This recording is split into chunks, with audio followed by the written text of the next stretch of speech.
Praise the lord. Welcome to కృపావార్త సమయం. ఈ నూతన దిన శుభములు మనకందరికీ కలుగునుగాక. ఈ వారమంతా కూడా దేవుడు మనకు తోడై ఉండి మన పనులన్నింటిలో కూడా ఆయన మనల్ని నడిపించునుగాక. ఈ దినం దేవుడు మనకిచ్చిన కృపావార్త హెబ్రీలకు రాసిన పత్రిక 12వ అధ్యాయము 2వ వచనము. విశ్వాసమునకు కర్తయు దానిని కొనసాగించువాడునైన యేసు వైపు చూచుచు మన ఎదుట ఉంచబడిన పందెంలో ఓపికతో పరిగెత్తుదము. దేవుడిచ్చిన ఈ కృపావార్తను బట్టి దేవునికి వందనములు. విశ్వాసమునకు కర్త అయిన వాడు యేసు ప్రభువే. ఆయన వైపు చూస్తూ మనము వెళ్ళాలి. ఆయన మనకు విశ్వాసమును ఇస్తాడు. విశ్వాసమునకు కర్త ఆయనే. అంటే విశ్వాసం మనకు కలగాలంటే మనం దేవుణ్ణి అడగాలి.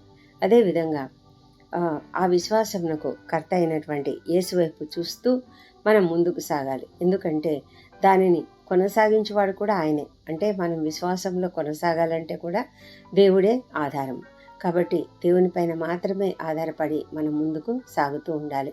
మనము అనేకమైన సమస్యలు, గడ్డు సమస్యలు, మరి ఇంకా అసలు తీరుతాయో లేదో అన్నటువంటి సమస్యలు మనం ఎదుర్కొంటున్న సమయంలో మనము విశ్వాసం కలిగి ఉన్నట్లయితే మనము వాటిని జయించుకోగలము. అయితే మనము దేవునిపైన విశ్వాసం కలిగి ఉండి దేవుని వైపు మాత్రమే చూస్తూ ఉంటే దేవుడు మనకు తప్పకుండా సహాయం చేస్తాడు.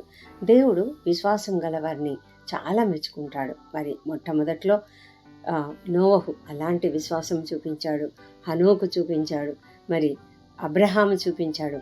అబ్రహాము విశ్వాసులకు తండ్రి అని పిలువబడ్డాడు.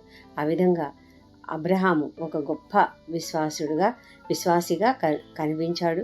మరి అదేవిధంగా ఎవరెవరైతే అబ్రహాం లాగా విశ్వాసం కలిగి ఉంటారో అలాంటి వాళ్లకు మనందరికీ కూడా ఆయన తండ్రి. అంటే విశ్వాసము అనేది ఎలా ఉంటుందంటే అబ్రహాం జీవితాన్ని చూస్తే మనకు అర్థమవుతుంది. అతను ఎంతగా దేవుని విశ్వసించాడు. తను ఎక్కడికి వెళ్తున్నాడో తెలియకుండానే దేవుడు పిలవగానే వెళ్ళిపోయాడు. తను ఎక్కడికి వెళ్తున్నాడో తెలియదు, ఏ మార్గంలో వెళ్తున్నాడో తెలియదు. దేవుడు ఇలా నడిపిస్తే అలా వెళ్తూ వచ్చాడు. ఆ విధంగా అతడు గొప్ప విశ్వాసం చూపించాడు. మరి అనేక మంది భక్తులు, విశ్వాసులు, మోషే, యెహోషువ, ఇంకా దావీదు, రాజులలో కొంతమంది ఆ విధంగా విశ్వాసం చూపిస్తూ వచ్చారు. మరి ప్రభువైన యేసుక్రీస్తు విషయంలో చూసినట్లయితే ప్రభువైన యేసు కూడా మన యొక్క విశ్వాసాన్ని చూస్తే ఆయన విశ్వాసులుగా ఉన్న వాళ్ళను చూసి చాలా మెచ్చుకునేవాడు. రక్తస్రావం గల స్త్రీ ఆయన చెంగు ముట్టితే చాలు, ఆయన వస్త్రము ముట్టితే చాలు, నాకు బాగైపోతుంది అన్న విశ్వాసంతో ఆమె ముట్టుకున్నప్పుడు ఆమె స్వస్థపడింది. అప్పుడు ఆయన ఏమన్నాడంటే, నీ విశ్వాసము నిన్ను స్వస్థపరిచింది అని చెప్పాడు. కనాను స్త్రీని కూడా ఆయన అదే మాట అన్నాడు, నీ విశ్వాసాన్ని బట్టి నీకు స్వస్థత కలుగుతుంది, నీ కుమార్తె స్వస్థపడుతుంది అని చెప్పాడు. అదేవిధంగా చాలామంది, ఒక శతాధిపతి కూడా అలాగే తన దాసుని గురించి అడిగినప్పుడు అతని యొక్క విశ్వాసం చూశాడు. కొంతమంది స్నేహితులు పక్షవాయువు గల వ్యక్తిని తీసుకొని వస్తే దేవుడు వారి విశ్వాసాన్ని చూశాడు. విశ్వాసం కలిగి ఎవరైతే తన ఎద్దుకు వస్తారో వారిని ఎప్పుడు కూడా ఆయన వ్యర్థపరచలేదు. వారి యొక్క ఆశని వ్యర్థపరచలేదు. వారి విశ్వాసంను వమ్ము చేయలేదు. వారికి తప్పకుండా స్వస్థత ఇచ్చాడు. వారిని ఆదరించి వారిని దీవించి పంపించాడు. సమాధానంగా వెళ్ళండి అని చెప్పాడు. సమాధానము కలిగి ఉండమని వాళ్ళకు చెప్పి వాళ్ళని ఆశీర్వదించాడు. ఆ విధమైనటువంటి గొప్ప ఆశ, అంటే దేవునికి మనము విశ్వాసులుగా ఉండాలి అనే ఆశ ఆయనకుంది. మరి మనము విశ్వాసం చూపిస్తున్నామా అంటే చాలాసార్లు లేదు అనే చెప్పొచ్చు. విశ్వాసం అంటే ఏంటో మనకు తెలుసు కదా. హెబ్రీలకు రాసిన పత్రిక 11వ అధ్యాయం మొట్టమొదటి వచనంలో ఉంటుంది, విశ్వాసం అనేది నిరీక్షింపబడు వాటి యొక్క నిజస్వరూపమును అదృశ్యమైనవి ఉన్నవనుటకు రుజువునై ఉన్నది. మరి అది అంటే అదృశ్యమైనవి మనకు కనబడవు. మనము కోరుకుంటున్నాము, విశ్వసిస్తున్నాము, ఈ స్వస్థత కలుగుతుంది అని విశ్వసిస్తున్నాము, నాకు ఈ ఉద్యోగం వస్తుంది అని విశ్వసిస్తున్నాము, నాకు ఈ ప్రమోషన్ వస్తుంది అని విశ్వసిస్తున్నాము, మనము క్షేమంగా ఉంటాము, క్షేమంగా వెళ్తాము, నాకు ఈ దారిలో ఎలాంటి సమస్యలు ఉన్నా కూడా నేను క్షేమంగా అవతలికి చేరతాను అవతలి ఒడ్డుకు చేరతాను అని ఇలాంటి అనేకమైనటువంటి విశ్వాసాలు మనం కలిగి ఉంటేనే మనం ముందుకు కొనసాగగలుగుతాము. కానీ విశ్వాసం లేకపోతే అస్సలు ఆ పనిని మనం చేయలేము. విశ్వాసము అనేది ఎందుకు మనకు అవసరం అంటే, విశ్వాసము దేవునిని ఘనపరుస్తుంది, ఘనతనిస్తుంది. మరి శిష్యులు చాలాసార్లు ఆయనను నమ్మలేదు. ప్రభువైన యేసు తన శిష్యులతో సహా ఒక చిన్న దోణిలో వెళ్తూ ఉన్నప్పుడు దోణి మీద అలలు కొట్టినందున దోణి నిండిపోయింది. ఆయనైతే దోణి అమరమున తలగడ వాల్చుకొని నిద్రించుతూ ఉన్నాడు. తలగడ మీద తల వాల్చుకొని నిద్రిస్తున్నాడు. అప్పుడు వాళ్ళు ఎంత భయపడుతున్నారంటే, అంతకు ముందే ఏం జరిగింది, అనేకమైన అద్భుతాలు జరిగాయి. అయినా కూడా వాళ్ళు ఆ విషయాన్ని ఏమాత్రము జ్ఞాపకం చేసుకోలేదు. ఆయన 5 రొట్టెలను 2 చేపలను ఎన్నో వేల మందికి పంచిపెట్టాడు. అయినా వారికి నమ్మకం లేదు. ఆ సమయంలో అంటే వాళ్ళు ఏమనుకున్నారంటే, ఇంత పెద్ద గాలి తుఫానును ఆయనేం చేయగలుగుతాడు అనుకున్నారో, లేకపోతే ఆయన మాత్రము సేవ్ అవుతాడు, మేమైతే నశించిపోతాం అనుకున్నారేమో. అందుకే ఆయనను లేపి ఆయనను అడుగుతున్నారు, అయ్యో బోధకుడా, మేము నశించిపోవచ్చున్నాం, నీకు చింత లేదా అని అడుగుతున్నారు. అంటే దేవునికి వారి గురించి చింత ఉండాలని వాళ్ళ ఉద్దేశం. అంటే ఆ పరిస్థితి నుంచి ప్రభు రక్షించాలి అని అనుకున్నారేమో. మరి వారు ఏమనుకున్నారో కానీ ఆయన మీదైతే, అంటే దోణిలో యేసయ్య ఉన్నాడు కదా, ఆయన ఉన్నాడు కాబట్టి మాకేం భయం ఉండదు. ఆయన ఇంత గొప్ప అద్భుతాలు చేశాడు కదా, ఇన్ని అద్భుత కార్యాలు చేశాడు కదా, ఈ తుఫాను మమ్మల్ని ఏం చేస్తుంది అని అనుకోలేకపోయారు. అలాంటి నమ్మకం వాళ్ళకు లేకపోయింది. అందుకని ప్రభువు లేచి గాలిని గద్దించి నిశ్శబ్దమై ఊరకుండమని సముద్రంతో చెప్పాడు. ఆ తర్వాత ఆయన శిష్యులతో అంటున్నాడు, మీరెందుకు భయపడుతున్నారు, మీరింకనూ నమ్మిక లేక ఉన్నారా అని వారితో చెప్పాడు. అంటే ఆయన బాధపడ్డాడు. అంటే వారికి ఉన్నటువంటి అపనమ్మికను చూసి ఆయన బాధపడుతూ ఉన్నాడు.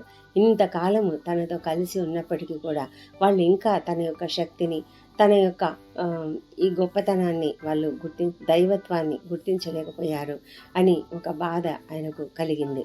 అదేవిధంగా మార్కు సువార్త 16వ అధ్యాయం 14వ వచనంలో చూస్తే, పిమ్మట 11 మంది శిష్యులు భోజనమునకు కూర్చున్నప్పుడు ఆయన వారికి ప్రత్యక్షమై తాను లేచిన తర్వాత తన్ను చూచిన వారి మాట నమ్మనందున వారి అపనమ్మిక నిమిత్తమును హృదయ కాఠిన్యం నిమిత్తమును వారిని గద్దించినట్లుగా మనం చూస్తాము. అంటే ఆయన పునరుత్థానుడై లేచాడు. యేసు లేచి 7 దయ్యములను వెళ్ళగొట్టిన మగ్దలేనే మరియకు మొదట కనబడ్డాడు. తర్వాత ఇంకా కొంతమందికి 2 పల్లెటూరికి నడిచిపోతుండగా వారికి కనిపించాడు, స్త్రీలకు కనిపించాడు. ఇవన్నీ జరిగినప్పటికీ కూడా వారందరూ చెప్తూ ఉన్నారు, ఆయన లేచాడు అని చెప్తున్నప్పటికీ కూడా శిష్యులు మాత్రం నమ్మలేక ఉన్నారు. వారు ఇంత అపనమ్మకం కలిగి ఉన్నందువల్ల ఆయన వారి అపనమ్మకంను బట్టి ఆయన వారిని గద్దించాడంట. అంటే అది ఎందుకు అపనమ్మకం అంటే ఎందుకు వచ్చింది అంటే, వాళ్ళ హృదయ కాఠిన్యాన్ని బట్టి ఆ అపనమ్మిక కలిగింది. మనం కూడా అంతే. మనము దేవుణ్ణి విశ్వసించడం లేదు అంటే మన హృదయం కఠినంగా ఉందని అర్థం. మనము దేవునిపైన విశ్వాసం కలిగి ఉంటే మనం ధైర్యంగా ముందుకు సాగుతాము. కానీ మనము ఎన్నిసార్లు మనకు ఈ దేవునిపైన ఆధారపడాలని తెలిసినప్పటికీ కూడా ఒక సమస్య వచ్చిందంటే వెంటనే మనుషుల కొరకు ఎంతగా వెతుక్కుంటామో, ఎవరికి ఫోన్ చేయాలన్నా, ఎవరిని అప్రోచ్ కావాలన్నా, ఎవరితో మాట్లాడాలా, ఎవరు మనకు అందుబాటులో ఉన్నారా, ఈ సమస్యకు ఎవరైతే సహాయం చేస్తారు అని మన ఫ్రెండ్స్కి, వీళ్ళకి అందరికీ ఫోన్లు చేసి మనము అడుగుతూ ఉంటాము. ఇదిగో నాకు ఈ సమస్య వచ్చింది, నాకు ఎవరు హెల్ప్ చేస్తారు, ఎవరైనా మీకు తెలుసా కొద్దిగా చెప్తారా అని ఆ విధంగా మనం అడిగి వాళ్ళతో హెల్ప్ తీసుకోవడానికి ఎంతగానో తాపత్రయపడుతూ ఉంటాం. కానీ నిజంగా మనము విశ్వాసంతో దేవుణ్ణి ఫస్ట్ అడిగితే దేవుడే మనకు ఆధారం చూపిస్తాడు, దేవుడే మనకు మనుష్యులను ఏర్పాటు చేస్తాడు, దేవుడే మనకు సహాయకులను ఏర్పాటు చేస్తాడు. మన ఏ సమస్య ఉందో, ఏ సమస్యను బట్టి ఏ డిపార్ట్మెంట్కు సంబంధించిందైనా మనం డైరెక్ట్గా అక్కడికి వెళ్ళి మనము మన సమస్య గురించి అక్కడికి వెళ్ళినట్లయితే మనకు తప్పకుండా సహాయం చేసేవాళ్ళు ఎదురుగా ఉంటారు. మనకు తెలియదు, దేవుడు ఏర్పాటు చేసి ఉంటాడు. కానీ ఆ ధైర్యము, ఆ నమ్మకము లేక మనము మనుషుల మీద ఆధారపడుతూ ఉంటాము. కానీ మనుషులు ఒక్కొక్కసారి చేస్తారు, ఒక్కొక్కసారి చేయరు. దాని గురించి ఆ విషయం మనకు తెలిసి కూడా అయ్యో ఎవరైనా చేస్తాము అని చెప్పి చేయకపోతే అప్పుడు అయ్యో చేయలేదు అని అనుకుంటాం తప్ప దేవుని దగ్గరికి మాత్రం రావడానికి మనము ఇష్టపడము. మరి పేతుడు భక్తుడు కూడా మనకి ఏం చెప్తున్నాడంటే, ఆయన మిమ్ముని గురించి చింతిస్తున్నాడు కాబట్టి మీ చింత యావత్తు ఆయన మీద వేయండి అని చెప్తూ ఉన్నాడు. మనము ఆ చింత యావత్తు ఆయన మీద వేయడానికి మనకు చాలా భయం. ఎందుకంటే నా పని నేనే చేసుకుంటే మేలు, నా నా కష్టాన్ని బట్టి నాకు వచ్చిన సమస్యను గురించి నేనే ఇంకా ఎవరో ఒకరి దగ్గరికి వెళ్తే మేలు అన్నట్లే అనుకుంటాం. కానీ దేవుని దగ్గరికి వెళ్ళి దేవుని దగ్గర మనము మొరపెట్టుకునేది చాలా తక్కువ. కాబట్టి మనకు కష్టాలు వస్తాయి. ఈ లోకంలో మనం ఉన్నప్పుడు తప్పకుండా కష్టాలు వస్తాయి. అయితే ఆ కష్టాలను ఎదుర్కోవడానికి మనము విశ్వాసం కలిగి ఉండాలన్న విషయాన్ని మనం మర్చిపోతాము. విశ్వాసవీరుల జీవితాలలో వారు ఎక్కువ సమయాన్ని ప్రార్థనలో గడుపుతారు. విశ్వాసము మన ప్రార్థనను ప్రభావితం చేస్తుంది. విశ్వాసం లేని వారు ప్రార్థన చేయలేరు. అందుకే చాలామంది అవిశ్వాసులు ప్రార్థన చేయరు. కాబట్టి మనము ప్రార్థన జీవితం కలిగి ఉండాలి. దేవుని సన్నిధిలో ఎంత ఎక్కువగా మనము గడిపితే అంత ఎక్కువగా మనము విశ్వాసం కలిగి ఉంటాము. పేద విధవరాలి గురించి ఆమె విశ్వాసాన్ని మనం చూస్తే ఎంత ఆశ్చర్యం వేస్తుంది. ఆమె తనకున్నటువంటి సమస్తాన్ని దేవునికి ఇచ్చివేసింది. అర్పణకు వెనుక విశ్వాసం ఉంది.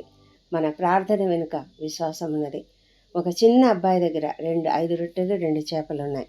అతడు ఎంత నిర్భయంగా ఆ 5 చేపలు 5 రొట్టెలు 2 చేపలను ఇచ్చేశాడు. అంటే తను అనుకోలేదు, నాకు కావాలి కదా, నేను తినాలి కదా అని. మామూలుగా పిల్లలు ఆ విధమైనటువంటి మనస్తత్వం కలిగి ఉంటారు.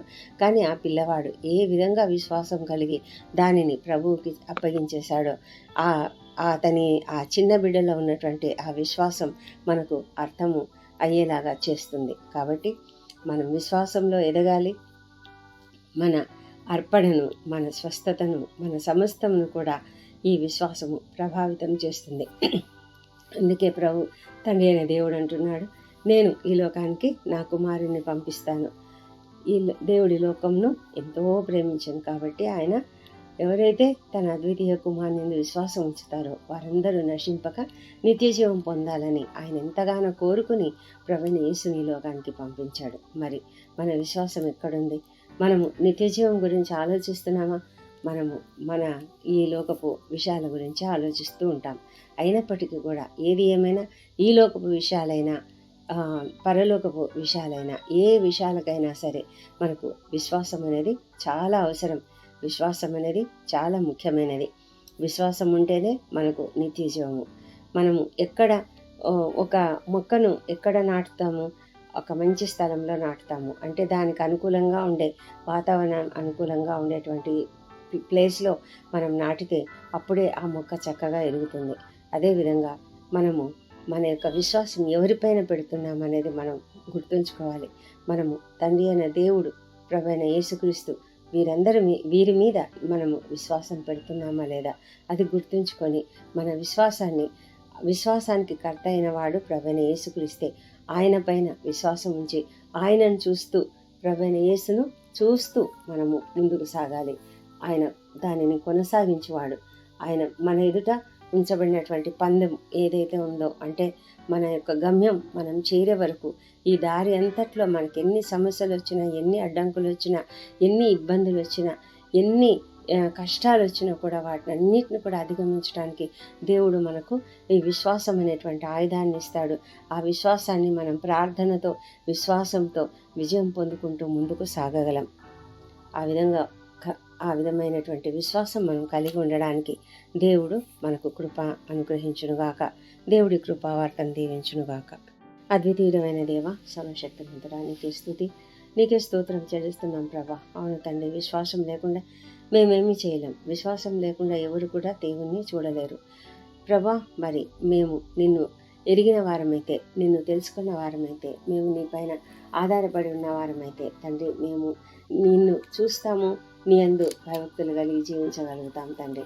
విశ్వాసం లేకుండా ఏ ఒక్కరు కూడా దేవునికి ఇష్టమైనటువంటి వారు కారు తండ్రి. మమ్మల్ని దీవించండి, మమ్మల్ని నడిపించండి, మాకు సహాయం చేయండి. విశ్వాసం కలిగి ఉండడానికి మాకు సహాయం చేయండి. ఒక వ్యక్తి అడుగుతున్నాడు దేవుణ్ణి, అపనమ్మకం లేకుండా మమ్మల్ని కాపాడు అని అడిగినట్లుగా మరి ప్రభా మేము కూడా అపనమ్మకం లేకుండా మమ్మల్ని కాపాడమని అడుగుతున్నాం తండ్రి. విశ్వాసం లేకుండా నీకు ఇష్టమై ఉండడం అసాధ్యం. కాబట్టి ప్రభా మేము విశ్వాసులుగా ఉండడానికి సహాయం చేయమని ప్రార్థన చేస్తున్నాం తండ్రి. దేవా, ఈ దినము తండ్రి ఈ గొప్ప వార్తను మేము తెలుసుకోగలిగినందుకు నీకు వందనములు. విశ్వాసము అనే ఆ గొప్ప ఆయుధాన్ని మేము పట్టుకోవడానికి మాకు సహాయం చేయండి ప్రభా. నీవేనైనా విశ్వాసంకు కర్తవై ఉన్నావు. నిన్ను చూస్తూ మేము ముందుకు సాగడానికి మాకు సహాయం చేయమని, మా జీవితంలో వచ్చే ప్రతి పరిస్థితిని కూడా మేము ఎదుర్కోవడానికి మీరే మాకు సహాయం చేయమని వేడుకొంచున్నాం తండ్రి. ఈ దినమంతా మాకు తోడైంది, మా పనులలో మాకు సహాయం చేయండి తండ్రి. మమ్మల్ని నీకు మహిమార్థంగా వాడుకోనండి. ఎవరెవరైతేనైనా మరి తమ జీవితాలలో అనేకమైన సమస్యలు ఎదుర్కొంటున్నారు, ఆ సమస్యలన్నిటి నుంచి విడుదల దయచేయండి తండ్రి. అప్పుల సమస్య నుంచి, ఆర్థిక ఇబ్బందుల నుంచి విడుదల అనుగ్రహించండి తండ్రి. మా ప్రభా తండ్రి, ఎవరెవరైతేనైనా నిరుద్యోగులుగా ఉంటూ ఉద్యోగం కొరకు ఎదురు చూస్తూ ఉన్నారు, అలాంటి వారికి తండ్రి తప్పక ఉద్యోగం అనుగ్రహించి వారి ఎదుట అనేకమైన మార్గం తెరవమని ప్రార్థిస్తున్నాం ప్రభా. వివాహ ప్రయత్నం సఫలం చేయండి తండ్రి. మా తండ్రి దేవా, విద్యార్థులకు కావాల్సిన చక్కటి జ్ఞానం అనుగ్రహించి తండ్రి వారు చక్కటి ఉన్నత స్థితికి రాగలుగుటకు సహాయం చేయమని కూడా వేడుకుంటున్నాము. అదేవిధంగా ప్రభా, సంతానం కొరకు ఎదురు చూసిన బిడ్డను కూడా దీవించి వారిని దర్శించండి, వారికి చక్కటి సంతానం అనుగ్రహించండి. మీకు అసాధ్యమైనది ఏది లేదు ప్రభా. నీవు సమస్తం చేయగలవు తండ్రి. నీకు వందనాలు తండ్రి. దినదినము తండ్రి మా ప్రయాణాలలో మీరు మాకు క్షేమంగా మమ్మల్ని నడిపిస్తున్నందుకే నీకు వందనం చెల్లించుకుంటున్నాము. మా ప్రభా తండ్రి, మా జీవితాలలో తండ్రి ఎవరెవరైతే ఈ ప్రార్థనలు ఏకీభవిస్తున్న ప్రతి ఒక్కరిని దీవించి, ఎవరెవరికైతే ఎలాంటి సమస్యలు ఉన్నాయో ఆ సమస్యలన్నింటినీ తొలగించమని ప్రార్థిస్తున్నాం. ముఖ్యంగా అనారోగ్యంతో ఉన్నటువంటి వారికి విడుదల అనుగ్రహించండి, స్వస్థత అనుగ్రహించండి తండ్రి. ప్రభా, క్రిటికల్ కండిషన్స్లో లేవనెత్తమని ప్రార్థిస్తున్నాము. మా ప్రభా, మరి గర్భిణీ స్త్రీలను ఆశ్రయించి వారికి సుఖమైన ప్రసవం అనుగ్రహించండి. మా తండ్రి దేవా, ఎవరెవరైతేనైనా మరి కుటుంబాలలో సమస్యలు కలిగి మరి విడిపోయిన స్థితిలో ఉన్నారో అలాంటి వారు కలుసుకునేలాగిన సహాయం చేయండి తండ్రి. ప్రభా, కుటుంబంలో శాంతి సమాధానం అనుగ్రహించండి, మనస్పర్ధలను తొలగించమని ప్రార్థిస్తున్నాము. ప్రపంచమంతటా శాంతి సమాధానం అనుగ్రహించండి. ఇజ్రాయెల్ దేశం జ్ఞాపకం చేసుకొని అక్కడ పరిస్థితులను తండ్రి మీరు జ్ఞాపకం చేసుకోమని తండ్రి మీరు ఇన్వాల్వ్ కమ్మని ప్రార్థిస్తున్నాం ప్రభా. అదేవిధంగా తండ్రి మరి యెరూషలేమును జ్ఞాపకం చేసుకోండి, వారి నగరాలలో క్షేమమును, వారి ప్రాకారములలో నెమ్మదిని దయచేయమని ప్రార్థిస్తున్నాం. మా దేవా, మా ప్రభా, మరి మా దేశంను దీవించండి. మా దేశం పని పరిశుద్ధాత్మను కుమ్మరించి ప్రతి ఒక్కరూ నిన్ను తెలుసుకునేలాగా సహాయం చేయమని కూడా వేడుకుంటున్నాం. రక్షలేని ప్రతి ఒక్కరూ నిన్ను అంగీకరించడం కృప చూపించండి. దుర్వ్యసనాలకు బానిసలైనటువంటి వారికి విడుదల అనుగ్రహించండి. మానసికమైన రుగ్మతలతో బాధపడుతున్నటువంటి వారికి స్వస్థత అనుగ్రహించండి. ఈ దినం బర్త్డేలు, వివాహ దినం జరుపుకుంటున్న బిడ్డలు దీవించండి. గడిచిన సంవత్సరం అంతా వారికి చేసిన ప్రతి మేలును బట్టి నీకు వందనములు. రాబోయే సంవత్సరంలో ఇంకా అధికమైన మేలులను వారికి అనుగ్రహించమని ప్రార్థిస్తున్నాం ప్రభా. మా తండ్రి దేవ, మా ప్రార్థనలన్నీ అంగీకరించి జవాబులు ఇచ్చినందుకు నీకు వందనములు. ఈ ప్రార్థనలన్నీ మా ప్రభువును, మా ప్రియ రక్షకుడునైన యేసుక్రీస్తు అత్యంత శక్తిగల ఉన్నతమైన నామంలో అడిగి పొంది ఉన్నామని నమ్మి నీకు స్తోత్రం చెల్లిస్తున్నాం తండ్రి. Amen, amen.